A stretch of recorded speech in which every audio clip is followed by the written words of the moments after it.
రాహుల్ గాంధీ గారి మద్దతు ఈ విజయానికి కారణమని మేము భావిస్తున్నాం. ఎందుకంటే సిజేపీ నాయకత్వం మీద నిరంతరం అబాండాలు వేసుకుంటూ విదేశీ శక్తులంటూ ఎక్కడెక్కడో వాళ్ళు వచ్చి తుకుడే గ్యాంగ్ అని చెప్పి వాళ్ళ మీద దాడులు చేసిన దర్మిల ప్రధాన ప్రతిపక్ష నాయకుడిగా, అపోజిషన్ లీడర్గా రాహుల్ గాంధీ గారు స్పందించిన తీరు భారతదేశ చరిత్రలో మునుపెన్నడు ఒక ప్రతిపక్ష నాయకుడు ప్రధానమంత్రి ఇంటి మీద మెరుపు దాడి అనేది దేశం మొత్తమే కాదు ప్రపంచాన్ని మొత్తాన్ని కూడా ఇలా కదిలించిన సంఘటన.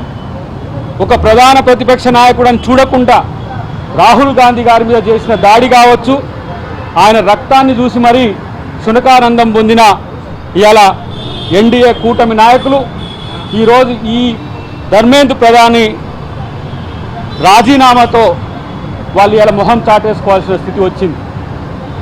ప్రజాస్వామ్యంలో ప్రజలు ఏదైతే డిమాండ్ చేస్తారో దానికి తలొగ్గాల్సిన బాధ్యత పాలకులది. చిన్న పిల్లలు, ఇంటర్మీడియట్ అయిపోయిన పిల్లలు ఈరోజు నడి రోడ్డు మీదకి వచ్చి నీట్ పరీక్ష ద్వారా మా బతుకులు ఇలా బదారున పడ్డాయని చెప్పి జంతర్ మంతర్ దగ్గర చేసిన ఆ దీక్షని సంఘ విద్రోహ శక్తులతో ఇలా రెచ్చగొట్టేటట్టుగా చేసి విద్యార్థులు దాదాపు 100 మంది పైచిలకి ఈరోజు ఐసీయూల్లో ఉన్నారని తెలుస్తున్నది. వేల మంది విద్యార్థులు ఈరోజు గాయాల పాలై ఎక్కడున్నారో తెలియని పరిస్థితి.